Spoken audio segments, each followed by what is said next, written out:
Welcome back to Anime Aloud, a channel focused on all things anime. Today we're diving straight into the tides of One Piece to uncover just what makes this series so great. Now, before we get going, I gotta say, I'm no archaeologist from Ohara or one of Vegapunk's satellites. Honestly, I'd be lucky to make it in Cross Guild. I'm just a fan who's been captivated by the adventures of Luffy and his crew. I'm here to share my ideas and maybe spark up a conversation or two.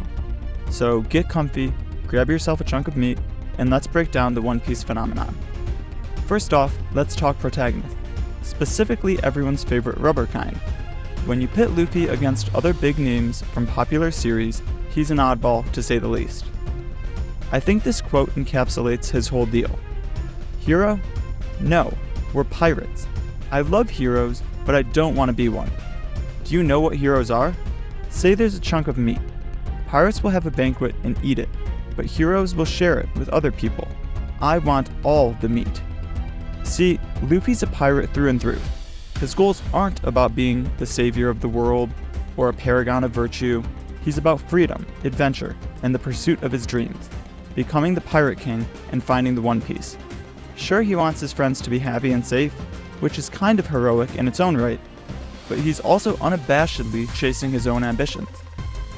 Contrast that with other heroes who are often painted as these totally selfless figures. Take Deku from My Hero Academia, for instance. This guy's all about saving people. A true hero in making, and we all love him for it, right? Well, anyway, moving on.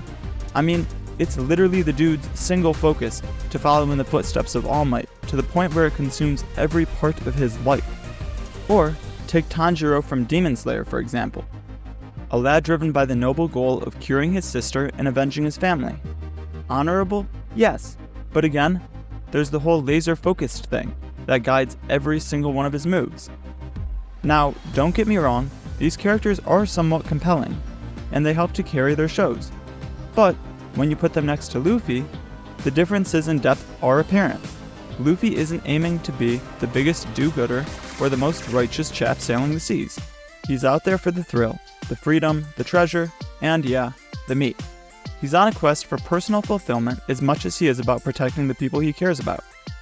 When you think about it, many of us can see a bit of ourselves in Luffy. It's that realistic blend of selfishness and altruism. We've got our own dreams and ambitions, but that doesn't stop us from forming meaningful connections and looking out for one another. Sure, Luffy's a pirate, and the stakes are a heck of a lot higher, but at the end of the day, it's about finding that treasure, whatever it might mean to each of us. So yeah, he's got layers, much like an ogre. A very hungry ogre, perhaps. The point is, while other heroes might give up, Luffy's gonna fight for it unrelentingly, because that's what he wants. It adds depth to his character and makes him stand out in the sea of shonen protagonists. Moving on to the world of One Piece itself. The Grand Line, the Red Line, the seas, it's massive. Oda, that mad genius, has created a world that feels truly alive and endlessly explorable. I mean, by the time they finally reach Laugh Tale, they will have only explored a fraction of the islands on the Grand Line itself. It's got a structure that's a gold mine for storytelling, individual islands often serving as their own arcs. This is brilliant for a couple of reasons. First, it keeps things organized. We've got a clear start and end to each adventure, like chapters in a good book. Second, it's the ultimate refresh button. If you're not vibing with an island, just wait a bit, or 4 years in the case of Wano. Take Whole Cake Island, for example, with its wildly confectionery landscape, or the bone-chilling fortress of Thriller Bark. Each island is like flipping the page to a new game, and that keeps the series fresh even after 2 decades. Oda isn't just keeping One Piece afloat, he's ensuring it's an ever-evolving adventure.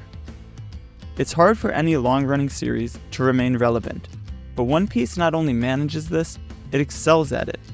Beyond the diverse settings and arcs, there's something more at play here: growth.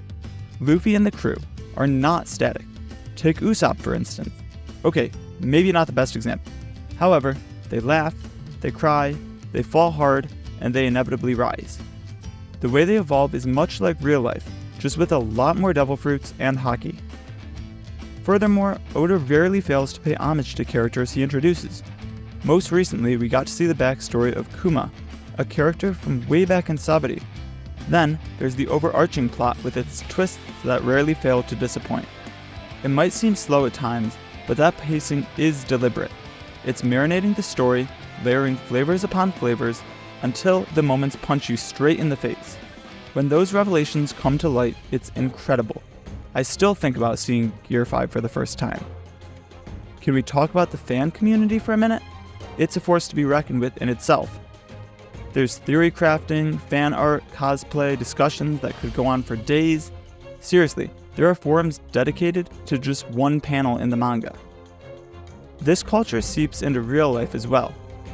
Luffy's iconic straw hat symbol is as recognizable as any major pop culture emblem. You spot it on someone's bag, and instantly there's a connection. It's like a secret handshake for those in the know. The friendships and bonds made over One Piece are real. One Piece is undoubtedly a titan of anime and manga for reasons that span its world, its enthusiastic characters, and the way it resonates with fans on a human level. It's the treasure trove that keeps on giving, whether it's life lessons wrapped in adventure, or a laugh that hits you when you need it most. But enough about me, I want to hear your thoughts. Why do you think One Piece is so popular? Or, if you haven't jumped aboard yet, what are your hesitations, apart from the length? Let's keep the dialogue going in the comments.